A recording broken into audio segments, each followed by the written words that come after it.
President Ruto of Kenya has sparked outrage among the country's youth. He reappointed ministers who had previously been dismissed for poor performance, and this decision has not sat well with Gen Z. In a press meeting, Gen Z delivered a stern ultimatum to President Ruto. They made it clear that they will not stand for this. Posters have been plastered across the country, calling for a total shutdown on Tuesday, July 23, 2024. Senator Bensouda reacted strongly, condemning the government's actions and throwing her full support behind the Gen Z demonstrations. "We will not stand by while our future is compromised. We support Gen Z and their fight for accountability." Activist Maguna encouraged Gen Z to hold their ground and intensify their protests. "Do not relent. Occupy everywhere in Kenya. This is our moment to demand change. The time for change is now." Watch the clips and witness the movement. So, this guy called Olusegun Obasanjo, who is here in our country, whose interest is he representing? Now we are told there is going to be a government of national unity. Unity for who and in whose interest? After all, Raila Amolo Odinga and William Samoei Ruto are part of the problem in this country, in a sense that they are negotiating to eat on top of the dead bodies of our comrades that have been martyred by the state. So we hope that they will announce that government of national unity as they think. That will help us to mobilize on the streets on Tuesday.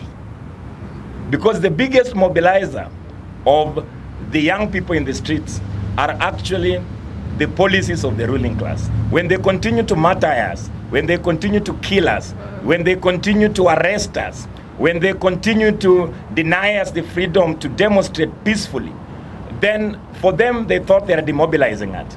But the anger of the people can only go high.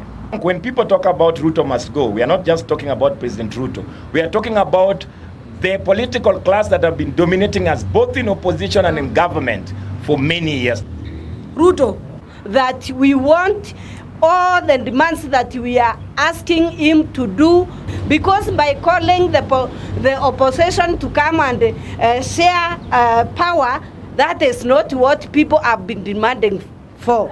We are demanding good governance, we are demanding good quality education and free, we are demanding good health care, we are demanding equal distribution of the country. The solution is justice, and when we get justice, we'll have lasting peace.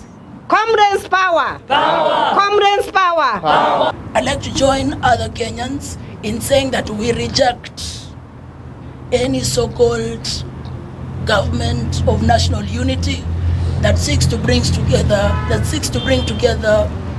corrupt politicians, that seeks to bring together people who have been accomplices in these problems, in this exploitation that has been part of our country since independence. We like to say that these protests will go on.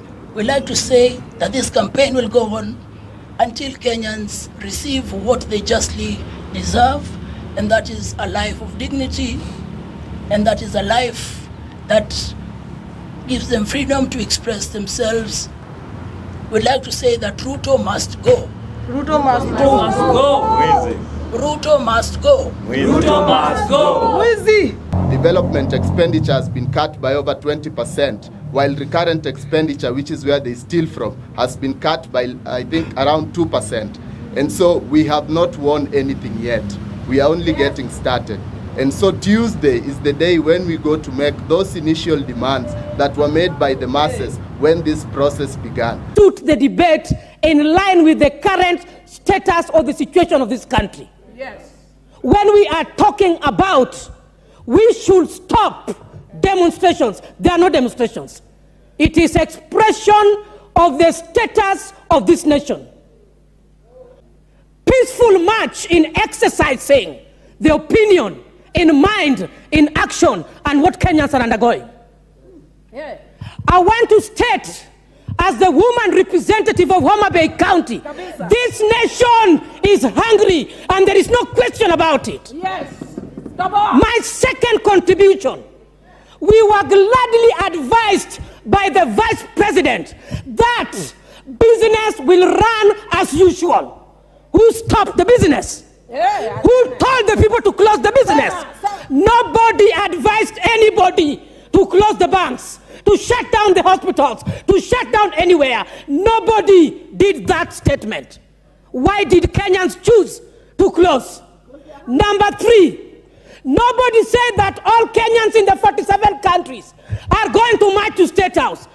I have heard members contribute that people dressed up in a state that they were going to take over from State House. Myself, I was in white. And I wanted to march peacefully because I represent the youths. I represent the hungry women. I represent the PWDs. Mr. Speaker, sir, I want to tell you that I was told I am a woman and I'm representing all of them. I am on the floor, Mr. Speaker, sir, can you protect me? I do not want interference. Order. When I'm making substantive statements, and I think he was sleeping, I talked about representation. I didn't talk about youths. Mr. Speaker, sir, I personally witnessed, because I closely navigated this city on that day. I began by the University of Nairobi, the world-class university where I went, and there was heavy firearms at those gates, a conducive which cannot encourage learning. I want to say that when I moved around Kibra and all Langata areas, it was armed policemen and tear gassing. Is that what we call security? Is that what we call peaceful demonstration? I want to tell you, Mr. Speaker, sir, we miss concepts, and this country must be brought to order.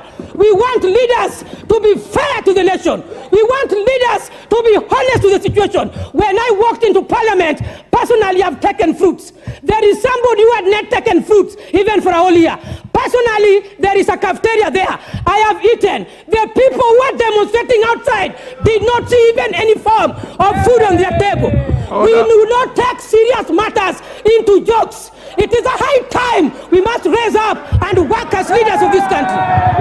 Thank you, Mr. Speaker, sir. William Ruto will fall with Gachagua, with Raila Odinga, and with all his collaborators. And when that happens, we will demand that the Chief Justice steps in.